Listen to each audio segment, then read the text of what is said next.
అనుదినము రమణులతో 26వ భాగం మొదలు పెడదామండి. శ్రీ దేవరాజ ముదలియార్ గారి మాటలలో 26/1/46 ఉదయం భగవాన్ మధ్య సాంప్రదాయానికి చెందిన ఒక పుస్తకాన్ని గురించి ప్రస్తావించారు. డాక్టర్ ఎస్ రావు షెల్ఫ్లో నుంచి 2 కరపత్రాలను తీసి నాకు అందించారు. అవి అన్నామలై యూనివర్సిటీకి చెందిన బిఎన్ కృష్ణమూర్తి శర్మ మధ్వద్వైతానికి గల కొన్ని తాత్విక ఆధారాలపై రాసినవి. ఆ రచయిత మొన్ననే ఆశ్రమానికి వచ్చి స్వయంగా ఆ కరపత్రాలు తమకు అందించారని భగవాన్ చెప్పారు. ఆయన సంస్కృతంలో మాట్లాడినారు. తిరువయ్యూరులోని సంస్కృత కళాశాలకు ఆయన ప్రిన్సిపల్. ప్రతి వాడు సంస్కృతంలోనే మాట్లాడాలని ఆయన అభిప్రాయం. ఆయన తాను ఎంతెంతో చదివినా సత్యాన్ని గ్రహించలేకున్నానని అన్నారు. ఇక్కడి పుస్తకాలు చదివి అవి సహాయపడతాయేమో చూడమని ఆయనకు మేము సలహా ఇచ్చాము. ఆయన ఇక్కడి నుండి కొన్ని పుస్తకాలను తీసుకువెళ్లారు. ఆ కరపత్రాలను భగవాన్ కొన్ని నిమిషాల పాటు అక్కడక్కడ తిరగవేశారు. అవి అంతగా నచ్చినట్లు లేదు. ఇదంతా పండితులకు అని పక్కన పెట్టేశారు. అందులో ముక్తిని గురించిన ఒక భాగాన్ని డాక్టర్ రావు చూపారు. ముక్తి తర్వాత కూడా జీవునికి వ్యక్తిత్వం ఉంది. ముక్తులలో కూడా తరతమ భేదాలున్నాయి, జీవులలో హెచ్చుతగ్గులు ఉన్నాయి అని ఉంది. రావు ఇతరులున్నంత వరకు భయము ఉండనే ఉంటుంది. ఉత్తమ స్థితులు ఉన్నంత వరకు వానిని అందుకోవాలనే కోరిక ఉంటుంది. కాబట్టి పూర్ణ శాంతిని ఇవ్వగలిగిన ఆశా భయాలు లేని ఆ కేవల స్థితి ఇది కాజాలదు అన్నారు.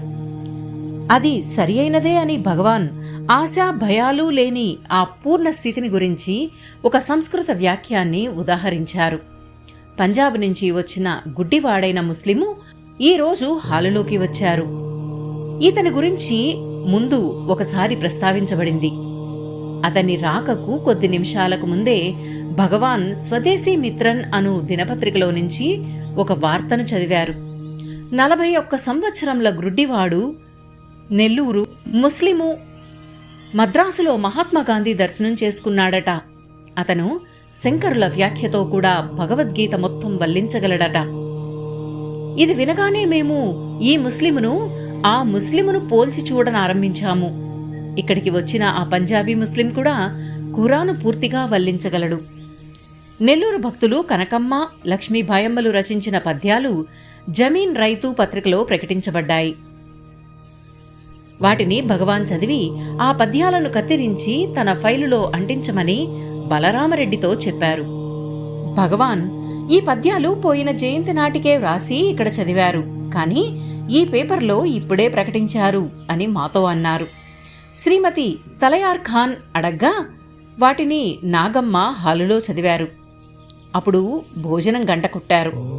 ఆ గుడ్డి ముస్లిమును గురించి భగవాన్ అతను భోంచేస్తారేమో, అలా అయితే హిందీ తెలిసిన వాళ్ళు ఒకరు అతనితో ఉండి చూసుకోండి అన్నారు. మేము శ్రద్ధగా చూసుకుంటామని చెప్పాక భగవాన్ తృప్తిపడ్డారు. మధ్యాహ్నం కనుమ మాటు పొంగల్ నాడు ఇక్కడ జరిగిన విశేషాల గురించి వ్రాసి ఉన్నదానిని తలయార్ ఖాన్ అడగగా నాగమ్మ హాలులో చదివారు. దానిని బలరామరెడ్డి ఇంగ్లీష్లోకి అనువదించారు. అలాగే బెంగుళూరు భక్తులు భగవాన్ కోసం 2 పావురాలను తెచ్చి ఇచ్చినప్పుడు జరిగిన విశేషాలను కూడా ఆమె చదివింది. ఆ పావురాల అదృష్టమెంతో అవి భగవాన్ ఒళ్ళో కూర్చుని ఆయనచే లాలింపబడడానికి ఎంత భాగ్యం చేసుకున్నవో. 1 గంట సేపు అవి భగవాన్ ఒడిలో సమాధిలో వలె నిశ్చలంగా ఎలా ఉండినవో అన్న విషయాలను నాగమ్మ చాలా చక్కగా వర్ణించారు. దానిని కూడా బలరామరెడ్డి ఇంగ్లీష్లోకి అనువదించారు. నా చేతిలో ద్వైతాన్ని గురించిన కరపత్రాన్ని చూసి దానిని చదివావా అని నన్ను అడిగారు. అందుకు నేను, ఇది నాకు ఏమాత్రం నచ్చలేదు. భగవాన్ అన్నట్లు పెద్ద పెద్ద పండితులకు నచ్చుతుందేమో. ఈ రచయిత కూడా ఎన్నోసార్లు నేననుకున్నట్లే తన్ను తాను ప్రశ్నించుకుంటాడు. నిత్య వస్తువు ఎల్లప్పుడూ శాశ్వతము. అట్టిది ఎప్పుడూ కూడా లేకుండా ఉండదు. ఎప్పుడూ ఉండని దానిని మనం సత్యం కాదని ఎందుకు అనుకోవాలి అని. భగవాన్ వస్తూ పోతూ ఉన్నదానిని అనగా క్షణికమైన దానిని, అది ఏదైనా సరే మనం సత్యం అని ఎలా అనుకుంటాము? హాలులో ఉన్న ఒకరు ఇంగ్లీష్లోకి అనువదించడం వల్లనే ఈ గొడవంతాను. ఇచ్చట సంస్కృత పదము సత్యము అన్నది. దానికర్థం నిజమని కాదు, ఎప్పుడూ ఉండేది అన్నారు. దానికి బలరామరెడ్డి భగవద్గీత శ్లోకాన్ని ఉదాహరించారు. దాని అర్థం, ఎప్పుడూ లేని దానికి అస్తిత్వమే లేదు, ఉన్నది ఎప్పుడూ ఉండకుండా పోదు. మరి కొంతసేపైన తరువాత ఆశ్రమం వంటశాలలో సేవ చేస్తున్న సుబ్బలక్ష్మి అమ్మాళ్ళన్న బ్రాహ్మణ వితంతువు, నేను ఇంతవరకు కీరపాటి ఉంటూ ఉండిన గుహను చూడనేలేదు, అందుకని నిన్న వెళ్ళి ఆ గుహను చూసి వచ్చాను అని భగవాన్తో అన్నారు. అందుకు భగవాన్, నీవు ఏ గుహను చూసి వచ్చావు అని అడిగితే ఆమె, దానిని అళమరత్తు గుహ అంటారట. మనమందరం ఒకరోజు స్కందాశ్రమం నుంచి దిగి వచ్చేటప్పుడు కీరపాటి ఉండేది ఇక్కడే అని భగవాన్ చూపిస్తూ చెప్పారు. అందుకని ఆ గుహ అదే అని అనుకున్నాను అన్నారు. దానికి భగవాన్, ఆమె ఉండినది ఆ గుహలో కాదు, దాని దగ్గర ఉన్న గుహ నమశివాయర్ గుడి మండపంలో. ఇప్పుడు అళమరత్తు గుహ అనబడేదానిలో నేను కొంతకాలం ఉన్నాను. అప్పుడక్కడ మర్రి చెట్టు లేదు. ఆ చెట్టును అక్కడి నుంచి విరూపాక్ష గుహ దాకా రెండు పక్కలా ఉన్న చెట్లన్నిటినీ నాటి నీరు పోసి పెంచింది కందస్వామి అన్న అతను. తరువాత కొంతకాలానికి ఆయనే స్కందాశ్రమాన్ని కట్టాడు అని గతంలో జరిగిన విషయాలను జ్ఞాపకం చేసుకుని చెబుతున్నట్లుగా ఈ కీరపాటి నేను మొట్టమొదట్లో సుబ్రహ్మణ్యం గుడిలో కూర్చుని ఉండేటప్పటికే పెద్ద గుడిలో ఉండేది. గుడిలోని సాధువులందరికీ ఆమె అన్నం పెట్టేది. ఆ తరువాత ఆమె కమ్మరి కమలమ్మ పంపుతూ ఉండిన ఆహారాన్ని నాకు తెచ్చి ఇస్తూ ఉండేది. కొన్ని రోజుల తర్వాత కమలమ్మ కీరపాటి దగ్గర ఇవ్వడం మానేసి తనే నాకు భోజనం తెచ్చేది. ఆ రోజుల్లో కీరపాటి జుట్టు పెద్దగా జడలు కట్టి ఉండేది. నేను తరువాత విరూపాక్ష గుహలో ఉండడం ఆరంభించాక ఆమె గుహనమ శివాయ ఆలయంలో ఉండసాగింది.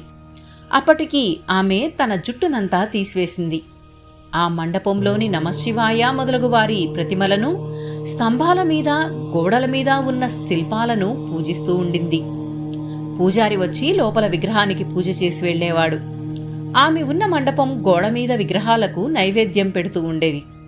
ఆమె ఉదయాన్నే లేచి చిన్న గుట్ట మీదకెక్కి ఇప్పుడు మనం ఉన్న ఆశ్రమ స్థలం మీదుగా స్కందాశ్రమం వెళ్లి అక్కడి నుంచి తాను ఉన్న స్థలానికి చేరేది.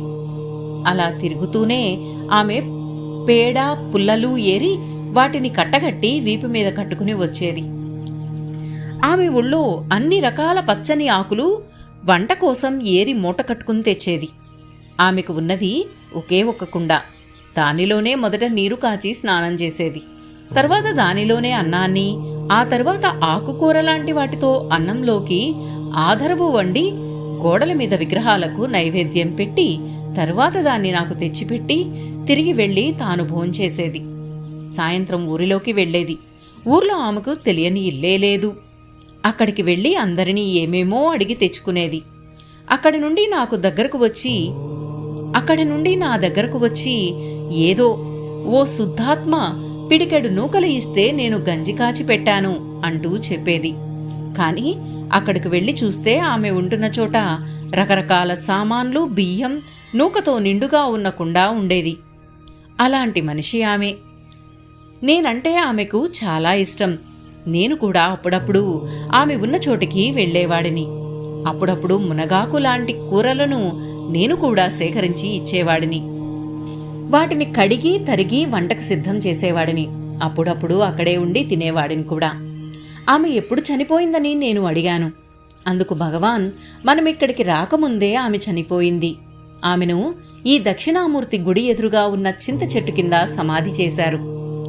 పారాయణ కాగానే సాయంత్రం 6:15 ప్రాంతంలో రోజు భగవాన్ వైపు ఉన్న కిటికీ దగ్గరకు వచ్చి పప్పులు పండ్లు తీసుకుని వెళ్లే కోతులు ఆ రోజు ఆ కిటికీ మూసి ఉండడం చూసి ఆ వైపుననే ఉన్న తలుపు దగ్గరకు వచ్చాయి. ఆ తలుపు ద్వారా బయటకు వెళ్లదలుచుకున్న ఆడవాళ్లు, పిల్లలు భయపడ్డారు. ఈ సందర్భంలో విశ్వనాథ్ అయ్యర్ మంది అన్న మాటను ఉపయోగిస్తూ ఆ మాట మగకోతిని సూచిస్తుందన్నారు. అందుకు నేను ఆ పదం దానికి పూర్తి వ్యతిరేకార్థాన్నిస్తుంది, కావలసి ఉంటే పిళ్ళై పెరుమాళ్ అయ్యంగారు వ్రాసినది చూడు అన్నాను. అందులో మంది తనతో ఉన్న మగకోతిని భూమిలోంచి తవ్విన దుంపలు తనకిమ్మని అడిగింది అని ఉంది. అప్పుడు మురగనారు మంది అన్న పదం ఆడ మగకోతులు రెండింటికీ కూడా చెందుతుంది, కానీ ముఖ్యంగా ఆడకోతిని గురించి ఉపయోగిస్తారు అన్నారు. పట్టిన అత్తార్ యోగి నేను మంది కుట్టిని కాను అని రాశారు అంటూ అక్కడ మంది అన్న మాట ఆడకోతికే చెందాలి అని భగవాన్ అన్నారు. తిరుపుగళ్లోని ఒక పాటలో పట్టిన అత్తార్ వ్రాసిన ఉదకోట్రు వಣ್ಣంలో కూడా ఈ మంది అన్న పదం ఉంది అన్నారు. వెంటనే అక్కడున్నవారు ఆ 2 పాటలను తీసి ఇచ్చారు. మొదటి పాట పళనివగొప్పులో ఆ భాగాన్ని భగవాన్ చదివి వివరించారు. అది పళని యొక్క సారవంతమైన భూమిని వర్ణిస్తున్న పాట. అందులో ఇలా ఉంది: పోక చెట్టుపై కూర్చున్న మంది దగ్గరే ఉన్న చందనపు చెట్టు మీద పూలను చూసి పాము పడగలనుకుని భయపడి ఇంకో చెట్టు మీదకి దూకింది. అది వదిలివేసిన కొమ్మలు మొదట వంగి తరువాత లేచి అచట వేలాడుతున్న పండిన అరటిగెలను తాకి ఆ పండ్లను రాల్చాయి. అలా రాలిన పండ్లు కిందనున్న పనస పండ్లపై పడ్డాయి. అప్పుడు ఆ పనస పండ్లలో ఉన్న తేనె బాగులై పారి ఆ దగ్గరలో ఉన్న చెంపకారణ్యంలో చెట్ల పొదలన్నిటినీ నింపుతుంటాయి. ముందు కూడా ఒకసారి భగవాన్ కవులు భూమి యొక్క సారాన్ని ఉత్ప్రేక్షించి ఉన్న ఉదాహరణలను ఎన్నిటినో తెలిపారు. తరువాత పట్టినత్తారు రాసిన పాటను కూడా పూర్తిగా ఛందస్సుకు అనుగుణంగా చదివి వినిపించారు. నమస్తే అండి.